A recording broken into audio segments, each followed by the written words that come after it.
Hello. So this is part of your second module, SN curve.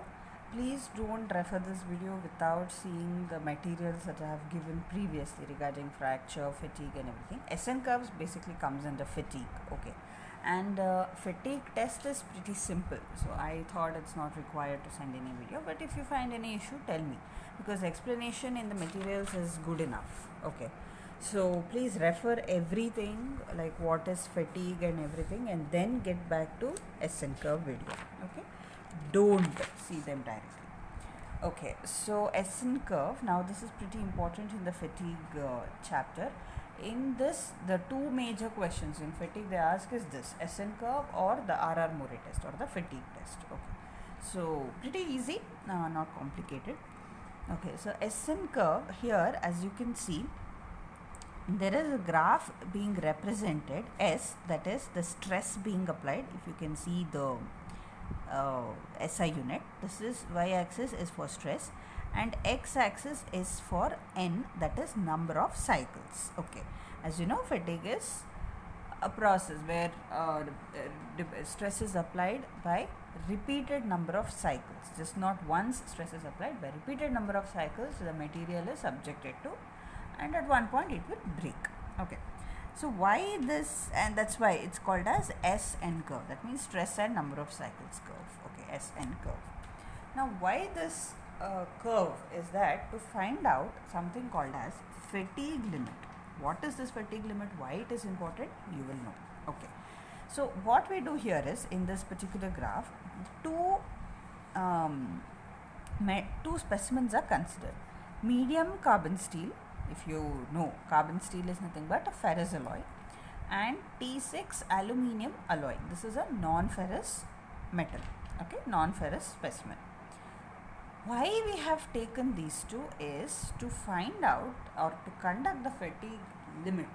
Okay, so by conducting the fatigue limit, we will be comparing to find that we need contrast, right? So the comparison is between the ferrous and the non-ferrous specimen. Okay, so what is the difference? Why fatigue limit? You will know now.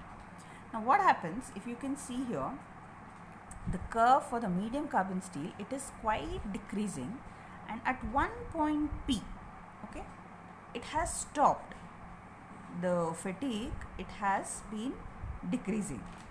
If you can see, there is the fatigue strength, I mean to say, the fatigue strength, it is decreasing at some point of time, even though you are increasing the number of cycles at one point, and after that it remains constant. Now this point is what we call as fatigue limit. Whereas in T6 aluminum alloy, you don't see the fatigue limit at all. Okay, so what does this mean? What is this fatigue limit? Is that significance of fatigue limit is that material is loaded equal to the limiting stress. Here the material is not broken. Okay, so it is subjected to the limiting stress. Okay, this is what I call as limiting stress, and below it the material will not fail irrespective of values of the values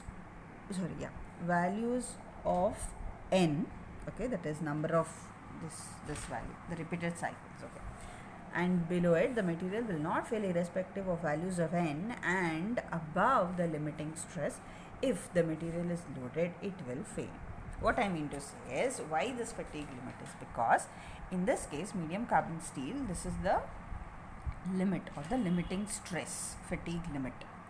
This is all the limiting stress. Okay, this point is called fatigue limit. All the stress that you apply below or within the limiting point, this fatigue limit, is called as limiting stress.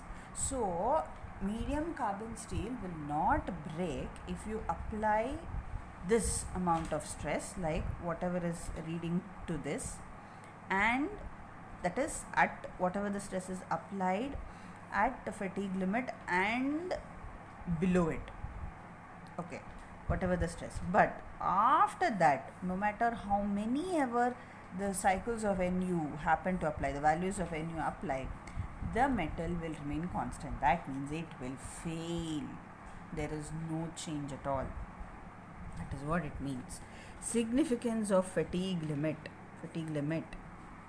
This fatigue limit is that material is loaded equal to limiting stress, and below it material will not fail irrespective of values of n, how much ever n you put.